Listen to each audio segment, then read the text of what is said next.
Hello guys, আমি প্রিয়াঙ্কা। কেমন আছেন? আশা করি ভালো আছেন। আবারও এলাম, তবে আজকের ব্লগ নয়, একটা কবিতা শেয়ার করব আপনাদের সাথে।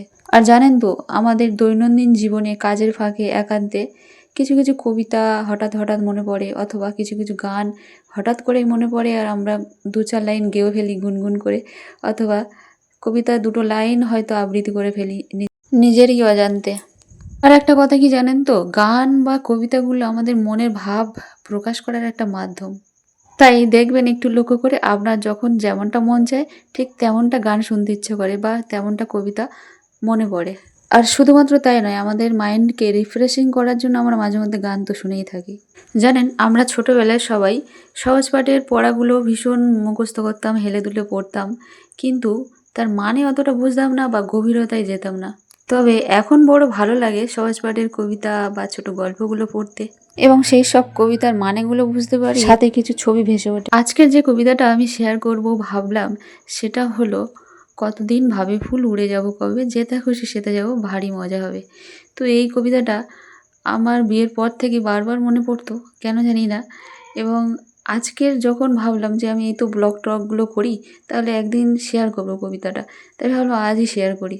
আর কবিতা পাঠ করা বা আবৃত্তি করা হলো একটা শিল্প, একটা আর্ট। তবে আমি আবৃত্তি পাঠে প্রফেশনাল নই, নিজের মতো করে নিজস্ব ধাঁচে শুধু বলবো, সাথে থাকুন। কতদিন ভাবে ফুল উড়ে যাব কবে, যেথা খুশি সেথা যাব ভারী মজা হবে। তাই ফুল একদিন মেলে দিল ডানা, প্রজাপতি হলো তারে কে করিবে মানা। রোজ রোজ ভাবে বসে প্রদীপে এরালো, উড়িতে পেতাম যদি হতো বড় ভালো। ভাবিতে ভাবিতে শেষে কবে পেল পাখা, জোনাকি হলো সে ঘরে যায় না তো রাখা। পুকুরের জল ভাবে চুপ করে থাকি, হায় হায় কি মজায় উড়ে যায় পাখি।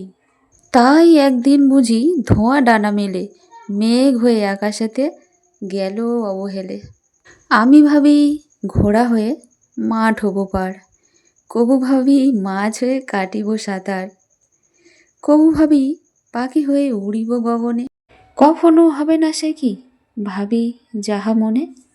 জানেন, রবীন্দ্রনাথের দ্বারাই একমাত্র এই রকম কবিতা লেখা সম্ভব। এই কবিতাটি আমার ভালো লাগে, তার কারণ হয়তো ওই যে পুকুরের জল, ফুল অথবা প্রদীপের আলোর যে ব্যথা, যে অনুভূতি, সেটাই আমি অনুভব করি। যাই হোক, সাথে থাকার জন্য অসংখ্য ধন্যবাদ। অবশ্যই লাইক করবেন, হাইপ করবেন। ভালো থাকবেন, টাটা।